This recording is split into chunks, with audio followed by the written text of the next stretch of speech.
आज हम उत्तर मीमांसा पर चर्चा करेंगे, जिसे वेदांत भी कहते हैं।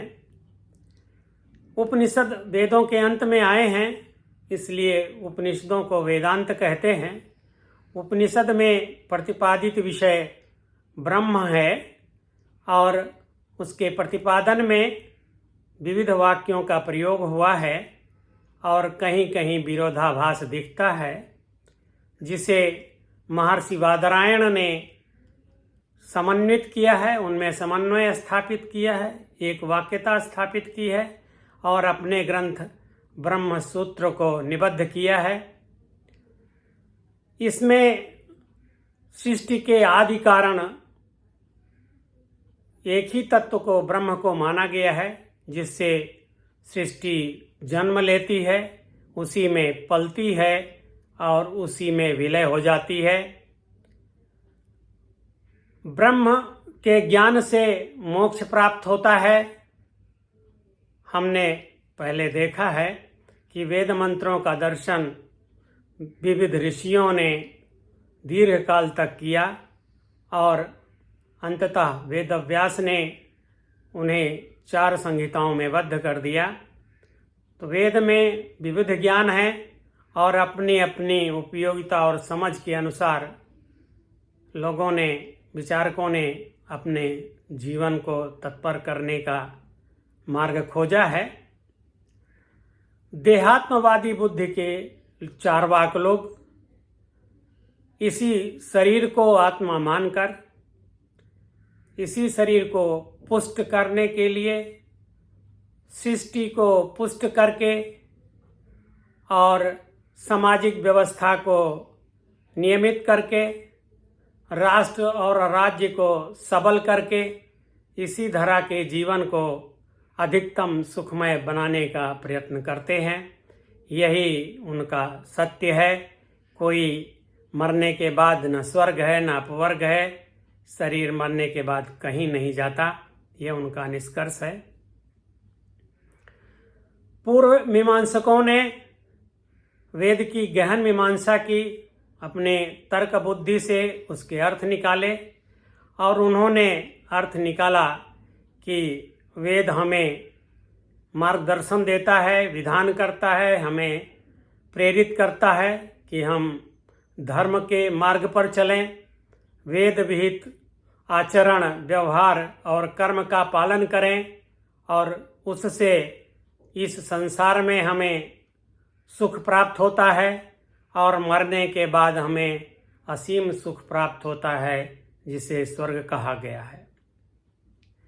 हमने ये भी देखा था कि आचार्य शंकर वेद धर्म की स्थापना करते करते पूरे भारत में शास्त्रार्थ कर रहे थे और अपने तर्कों से सबको हरा रहे थे।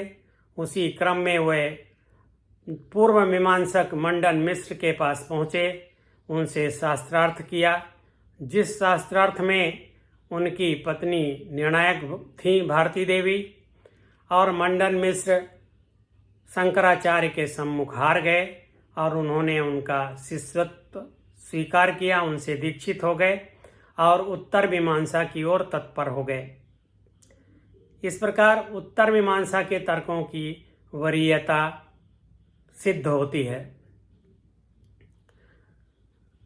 उत्तर मीमांसा के 3 प्रमुख ग्रंथ हैं, जिन्हें प्रस्थानत्रयी कहा जाता है। पहला है उपनिषद, दूसरा है ब्रह्मसूत्र और तीसरा है भगवद गीता, जिसमें भगवान कृष्ण ने अर्जुन को उपदेश दिया है। पूर्व मीमांसा में अथातो धर्म जिज्ञासा जैमिनी का प्रथम सूत्र था, अर्थात अब हम धर्म की जिज्ञासा करते हैं और उस जिज्ञासा का निष्कर्ष उन्होंने आचार, व्यवहार और कर्म रूप धर्म को प्रतिपादित किया, जिससे इस जीवन में सुख और मरने के बाद स्वर्ग प्राप्त होता है। ब्रह्म सूत्र का प्रथम सूत्र है अथातो ब्रह्म जिज्ञासा। अब हम ब्रह्म की जिज्ञासा करते हैं और इस जिज्ञासा को प्रतिपादित करने के लिए, इसे शांत करने के लिए, इसके निष्कर्ष निकालने के लिए ये निष्कर्ष निकाला गया है कि सृष्टि का आदि कारण ब्रह्म है और उसको जान लेने से हमारा मोक्ष प्राप्त हो जाता है, हमें अबाध आनंद प्राप्त हो जाता है, हमें अमरता प्राप्त हो जाती है, मृत्यु के पार हो जाते हैं। ब्रह्म का तटस्थ लक्षण बताया गया है, जन्माद्यस्य यतः, अर्थात जहाँ से सृष्टि का जन्म होता है, जिसमें ये पालित होती है और जिसमें इसका विलय होता है, वही ब्रह्म है। ये सृष्टि के माध्यम से ब्रह्म का प्रतिपादन किया गया, दिखाने का प्रयास किया गया। तो सृष्टि का परम कारण ब्रह्म है, जिसमें सृष्टि रहती है। और स्वरूप लक्षण के रूप में उपनिषदों में अनेक वाक्य आए हैं, जिसमें प्रज्ञानम ब्रह्म, अर्थात ब्रह्म प्रज्ञान है, प्रकृष्ट ज्ञान है। आनंदम ब्रह्म, अर्थात ब्रह्म आनंद है, आनंद स्वरूप है। सत्यम ज्ञानम अनंतम ब्रह्म, ब्रह्म सत्य है, आनंद है, अनंत है। शुद्धम अपापविद्धम, ब्रह्म शुद्ध है और उसे किसी प्रकार का पाप नहीं लगता, उसमें विकार नहीं होता, वो स्थिर है। और इसका ज्ञान हमें हमारी प्रत्यक्ष इंद्रियों से, ज्ञानेंद्रियों से नहीं हो सकता है, क्योंकि वो अव्यक्त है। और इसका ज्ञान हमें चिंतन मनन से भी नहीं हो सकता है, उसके आगे जाना होगा, तभी हमें ब्रह्म का ज्ञान होगा। और इस ज्ञान को प्राप्त करने के लिए ये शब्द प्रमाण को सबसे प्रमुख मानते हैं, क्योंकि ब्रह्म का ज्ञान शास्त्र योनित्वात्, शास्त्र के द्वारा ही होता है। इसलिए ब्रह्म की अनुभूति के लिए, ब्रह्म के ज्ञान के लिए जो इनकी साधना पद्धति है, उसमें श्रवण है, मनन है, निधिध्यासन है। जब हम किसी की बात सुनते हैं तब वो हमारा श्रवण स्तर का ज्ञान होता है, और जब उस श्रवण सुने हुए ज्ञान पर हम निरंतर मनन करते हैं और उसको सर्वत्र देखने का प्रयास करते हैं, उसका अर्थ निकालते रहते हैं, तब वो अपने अनेकों रहस्य खोलता है और अंततः हमें निधिध्यासन में ले जाता है, जहाँ हमें ज्ञान का पूर्णतः अनुभव हो जाता है और हम उसको अनुभव कर लेते हैं।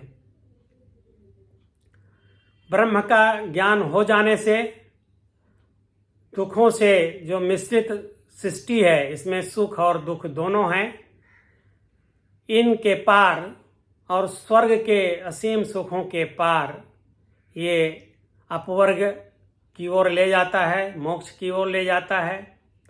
मोक्ष प्राप्ति हमें अमरता प्रदान करती है, अबाध और निरंतर आनंद प्रदान करती है, क्योंकि इसका अनुभव हो जाने के बाद हमें अनुभव होता है कि हम भी ब्रह्म तत्व ही हैं और इस प्रकार हम आनंद ही हैं। तो आनंद हमारा स्वभाव है, हमारा स्वरूप है, और जब हम इसे जान लेते हैं तब हमें परमानंद की अनुभूति होती है।